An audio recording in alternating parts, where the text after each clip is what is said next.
Hello! Hello and welcome back to the channel. If you're new here, my name is Sheen, and today I just want to talk to you a little bit about 2021. Can you believe that it is already December? It's not even the first week of December anymore. Madness. So I thought that it is high time, as we all do every year, to reflect on the year that we've had and start to make plans for the next year. So in this video, I just want to talk to you about the main lessons, or just the main things that I have learned from 2021, and things that became clear to me, became important to me, and what I definitely want to take with me into 2022. So grab a cup of tea. I got myself some Earl Grey, and let's sit and have a chat. The first thing that I think we can all agree on is that what we have learned in 2021, and mostly in the past 2 years, is how important it is to be able to adapt to new circumstances and new situations. So obviously we've been in a global pandemic for 2 years now. It's completely changed the way we live. It's completely changed the way we interact with other people. And we've all learned to adapt. And I mean, in good ways and bad, but we are surviving as a human race, right? And I think that's really, really important. And personally, I've had such big changes in my life as well in 2021. I stopped being a student after 8 years of being in uni, and I now have a real job. Gosh, adult life. And I moved countries as well. So obviously I've done this before, and it's very different though, because the first time I moved from Mauritius to the UK as a student. So when you start uni, you have a lot of support and there's a structure in place. You know where you're meant to be, they take care of where you live, and you just have lectures. So you have time to actually assimilate the change. But in the middle of a global pandemic, I moved here for a new job on my own in a country that I've only briefly visited for 48 hours before, which is very different to where I grew up and very different to where I studied. And it was daunting, to say the least. But again, one of the main things I found out about myself is I am very adaptable and I am very resilient. And I think a lot of us have realized this in the past year, is that the things that you thought you would never be able to do, you've been forced to do it, or forced to face challenges that you really hoped you didn't have to. But then when you did do it, it was not necessarily easy or straightforward, but we got through it and we survived. So that's one thing I've learned, and I'm grateful for this lesson so early on in life, to know that, life is unpredictable and you never know what's going to happen. You can make plans, but things change and we need to be adaptable. So, that now moving forward into 2022, what I want to do is definitely still make plans, but being aware that these are very likely to change, and that's okay. It doesn't mean it's a bad thing. It just means it's area for growth, and we can do it. We've got this, we've done it. So let's just try it again. The second thing I learned about myself, which I think is a little bit in line with the first one, is that whenever I'm faced with a difficult challenge, I will whine about it. And I'll be like, oh my God, this is so hard. I don't think I can do it. I will stress about it. I will really try and get it done as soon as possible. And I will whine about it while doing it until it's done, because I don't know why, but I expect that I won't be able to do it. So I keep saying, oh, this is hard. I don't know how I'm going to do it. I don't know how I'm going to do it. And then suddenly the task is done because I have been doing it. So I've noticed this a few times, especially, when it was time to do all the admin work or applying for jobs, preparing for interviews, saying, oh my God, this is so hard. Like, how do other people do it? And then suddenly I've done it and I got a job offer and I've started work.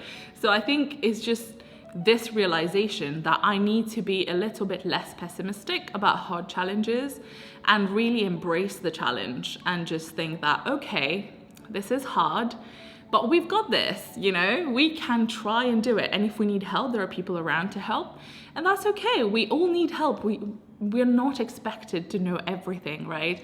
And be that whether you're in school, whether uni, whether at work, even in your personal life, when you're faced with hard situations or challenges, it's okay to ask for help, but also back yourself. That's what I'm saying to myself. Back yourself and believe that you can do it and try your best. And don't let the fear of the challenge weigh you down, which I think I've been doing. Is just because obviously I get the thing done, but my experience has not necessarily been great because I was worrying, I was overthinking it, and just stressing about it. So there's no need to go through all of those negative emotions. You can just, be like, okay, this might be hard. Let's see, how do we get along with it? Let's see the progress, and then if we need help, if we feel we hit a bump in the road, we'll stop and we'll reassess. And so this is another really big lesson that I've learned, and especially at work, I've been trying to put this into practice now. So when I'm given a very big task, my first reaction, my gut reaction, is always, oh no, I hope I can do this. No, now I'm just like, oh, this is exciting. I get to learn something new. So, and then I try to learn it. Definitely sometimes I don't know how to do it, then I can ask for help. But it's just trying to go through life without these negative emotions that just weigh you down unnecessarily. So that's lesson number 2. So we were talking about overthinking. So I think I'm gonna make a whole new video on this because overthinking is just something I do all the time. And throughout the past 2 years, because so much change has happened for me, not just for me, right, for everyone, but I'm talking from personal experience, is that so much has changed and I had to cope with a lot of things that was outside of my control. And obviously I always overthink and just start to spiral into the different possible scenarios. Some of them are good, some of them are bad, but it's just the uncertainty. We all deal with uncertainty in very different ways. And because, for example, when the borders closed, I had to rush home. And when I was at home in March 2020, I just wanted to come back to the UK to finish my PhD, but the borders were closed. And I was like, okay, when are they going to open? When are they going to open? It's going to be 3 weeks, it's going to be a month. And it ended up being, 6 months? So it's just overthinking all of this, being like, okay, so if borders don't reopen, what happens? I can't finish my PhD. What if I can't finish my PhD? I can't apply for a job. I will be jobless for a whole year. Now the job market is going to be crowded. It's just, all of this it's just not good for us, right? And I think I've learned to realize, and this has come from a lot of people, this is advice, this is very generic advice, I think, but it's something that I have for the first time in my life tried to put into practice, which is, when you're worried about something, try to bucket it into 2 things. So ask yourself the first question, which is this something I can control? If it is something that I can control, that's bucket A. So then we will be like, okay, how can I control it? What are the actions that I can do that can mitigate the risk of what I'm worried about? So for example, I'm worried about getting a job. Well, okay, update your LinkedIn account, start making a list of the companies you want to apply to, prepare your CV, prepare your cover letter, start talking to people who, who might already be in this industry and try and learn from them, ask for advice, prepare for the interviews. So these are all actions that you can do. And for me personally, this really helps me deal with the stress and the overthinking of this, being able to have a to-do list and ticking them off one by one.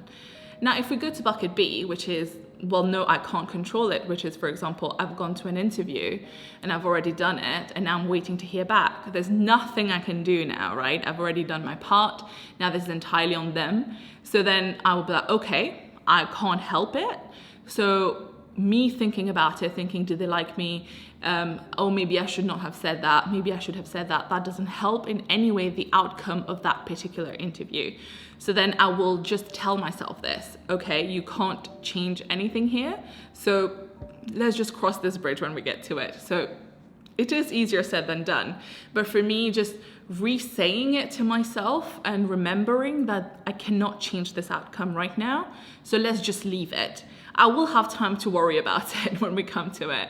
And I think there's a saying about this. I don't remember the exact saying, but it's something like, we have a lot of problems, but they all happen in our head or something, or like, we've died many times in our head because of overthinking. I don't remember. But that's basically it. And like, just reiterating it to myself and remembering that this is just not the end and I can't control it, so let's leave it. If it is a bad outcome, then we'll deal with it at that time. But like me worrying about it beforehand doesn't change whether it's going to be a good or a bad outcome. And just really remembering that has helped me. So this is one big lesson from this year. I mean, it's obviously nothing to do with this year, but it's just, you know, the accumulation of many years of wisdom, I guess. But this is the year when I've decided to change this.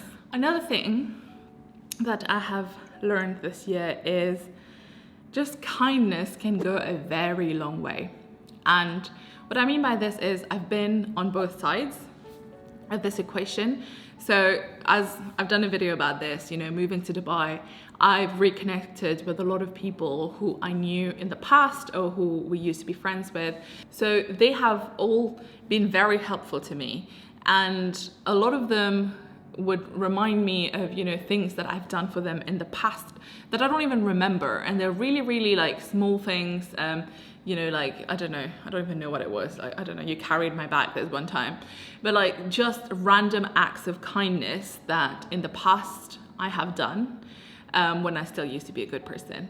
And they still remember it. And they really wanted to, you know, return the favor and be nice back to me. And I think just, you know, that's why this was a very big reminder to myself that it is important to be kind. Obviously, this is nothing groundbreaking, Sheen, but it is very important to be kind because you, first of all, you're putting good out in the world and it will always come back to you in one way or another from the same person or someone else, but it will come back to you.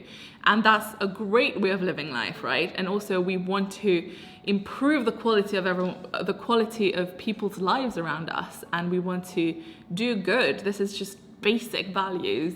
And then just knowing that this will come back to you at some point is just great. Like, for example, meeting someone after 12 years and them remembering something nice that you did for them 12 years ago it's just really, really such a nice feeling, knowing that, oh, okay, this person remembers me in a very good way, and that's good. And the other side of the coin is obviously when other people have shown extreme kindness to me.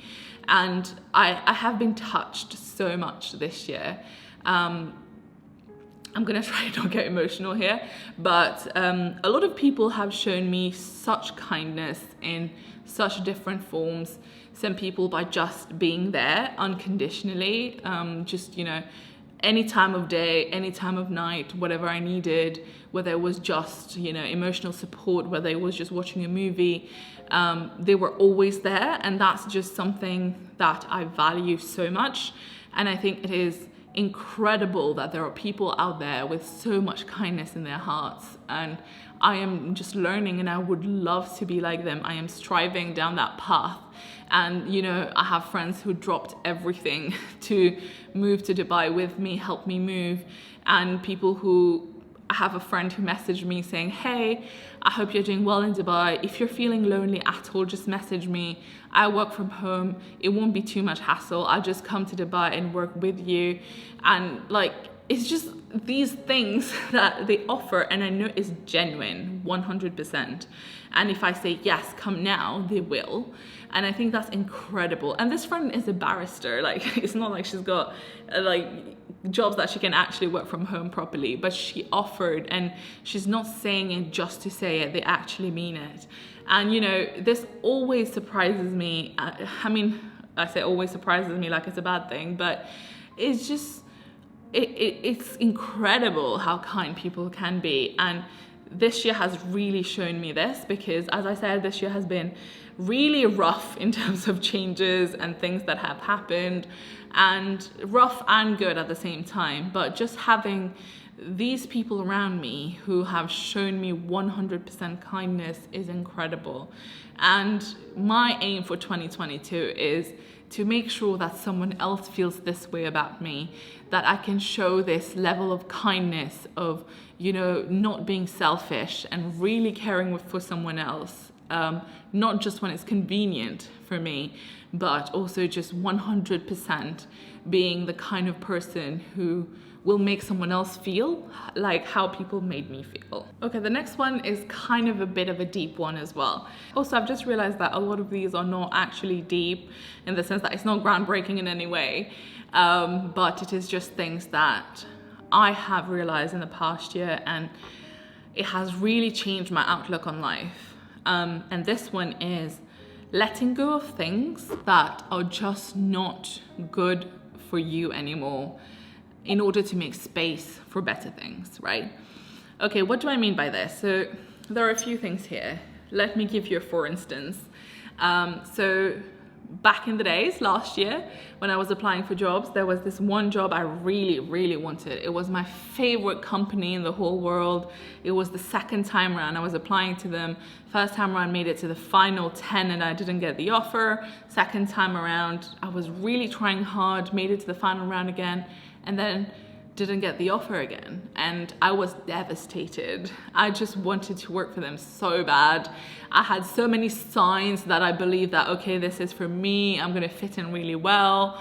And I just really wanted it so hard, and I didn't get it. And I was very upset about it for a very long time. And then I processed it, I moved on, everyone told me it's normal, you know, it might not be for now, it might be for later, it's okay, maybe it wasn't a right fit, it's okay. I didn't quite believe anyone. I just thought it was unfair and I just didn't perform well, it's okay. And I was like, well, that's fine, I'll just settle for something else or whatever. But then I did the interview with the company where I am now, and I absolutely loved them. Throughout the interview stages, everyone who was doing an interview with me, we were clicking so well, really got along, and I was like, oh wow, this is incredible. And they're all so nice. And I actually got the offer and I started working here now. It's been almost 4 months, and I absolutely love the culture. I love the office. Everyone I've met is so nice. The people who started working with me, we're all friends. And it's just been a really good fit professionally. And now I have met other people who work at the other company that I wanted to work at. And I have friends who also got offers there in London, and hearing about the company, and I'm just like, oh, okay. They don't seem to like it very much. And now that, you know, I am out of the kind of recruitment cycle, a lot of people have been very honest about how things are. And it would have been a terrible fit for me, absolutely horrendous. And in many ways, right? And it has nothing to do with the company itself being bad. It's just that what I thought they were offering is not what they are offering. And it would have been a very, very bad match. And realizing this, I was like, damn, it's incredible how things work out. Like, you know, destiny happens. And in this case, it really worked out for me. And, you know, I am a firm believer of, I say firm believer, I want to be a firm believer in what is meant for you can never escape you, right? And if something is not meant for you, however hard you try, you're not going to get it. And trying to make my peace with that, this example has really strengthened my faith into this, because I really, really wanted this, but it wasn't meant for me and I didn't get it. And much later is when I got the reasoning as to why I didn't get it and how bad it would have been if I actually got it, right? And I was like, damn, grateful. I'm really happy. And obviously now it all makes sense. You know, I'm in a place that's such a great fit for me, and there it would not have been a fit. And I was like, oh, great.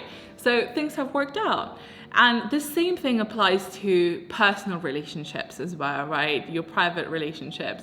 And I think it's the same thing in the case of sometimes, you know, we hold on to people, we hold on to memories because we think that, no, it used to be good, or we had a good time together. But it's normal that things change, people change, circumstances change, and that it doesn't continue to be good for you or the other person. And you kind of need to accept that. And there's no resentment involved. I mean, sometimes there is. So one thing I have is that I do struggle with the idea of, well, I have given so much love to someone and to not receive it back, then you feel like you've been wronged, right? And you can't stop that feeling. I can't stop it. And you feel like, damn, I gave so much and I didn't receive as much. And why is that? The two thoughts that you have is, am I unworthy? Or secondly, well, this person is bad and I have been treated unfairly. And I've been trying to move away from that and more reframing this into, you know, that this understanding that, okay, I did give a lot of love in this situation, but perhaps that person really needed it. And I am glad that I was there to be able to give them that when they needed it. And that's okay. Like, it's not a give and take kind of thing. It doesn't need to be balanced. The sheets don't need to be balanced at the end of the day. It's okay. Someone else will do the same for me. And that's why it's good to be, that's what I mean by, you know, letting go of things in order to make space for better things to come in. So letting go of grudges, letting go of resentments, letting go of like bad feelings about how we've been treated in the past. And this is a journey for me. And I've just been on it and thinking that it's okay, you know. I am very happy for the kind of person that I have become and being able to give as much as I can to people who I feel need it. And I should not expect anything in return. And if I don't get it back, that's okay. We move on, you know. Life is too short to dwell on these things. And now, having moved on, making space for other things that are more aligned with who I am now, more aligned with the kind of person I am and the kind of person I need in my life. And this has been great. And recently, I feel a lot lighter knowing that. And moving forward, I can make better decisions, better choices. And you know, life is too short. Like, let's just forget about things that didn't work out, things that where we were wronged, or situations that we felt like we were treated unfairly. It's okay. It's okay. It's all okay. We move on. 2022 is the year where bigger and better things are waiting for us. I know this is so cheesy, but it's not that, right? It's just being able to realize that I am happy where I am and I want to let go of the baggage from the past and welcome new experiences, new things, new people that are coming my way in the next year. And I guess the final thing is, one thing we have all felt this year is gratitude. I am so grateful for, first of all, my health, my parents' health, all my loved ones being healthy and safe from COVID is such a big thing. I have experienced loss this year. I have lost family members and it's not been easy. But at the same time, we have welcomed new people in the family, babies, and it's just been a roller coaster, right? And understanding and appreciating people who are around us and being grateful that, you know, they are okay and I am okay. And also just, for example, appreciating a hug. Like back in the days, I would just hug everyone along on my busway to the apartment. I would hug everyone, but now you can't hug anyone. And I haven't seen people that I want to see in so long. I haven't seen my sister in 2 years. Finally saw her recently. And like even my friends, we are just separated by distance. And with COVID, traveling is not the same thing anymore. I haven't been home since August 2020. I haven't seen my parents. And it's just, all of this just makes you so grateful when you're actually reunited. And you just feel like you need to be there. You need to be present for when you're around people that you care about, because you never know when this will be taken away from you. And you never know when's the next time you're going to see them in person. So really appreciating that and making the most of it. Like it's really hard to be away from people you love, especially when the world is not great outside and there's so many risks and there's just so much happening, so much to digest. And it's just, you know, it makes you appreciate time with your loved ones more. And this is one of the main things. And I'm grateful for all the great opportunities. I joined the internet this year and now I'm on YouTube, and I'm grateful for each and every one of you who's out there and, you know, just watching my videos, leaving the comments, liking, and it's just, it really warms my heart, honestly. This is a very emotional video. And I guess this is the best time to say a big thank you, right? To everyone to first of all, my parents for everything they've done in my whole life until now. They're still doing so much.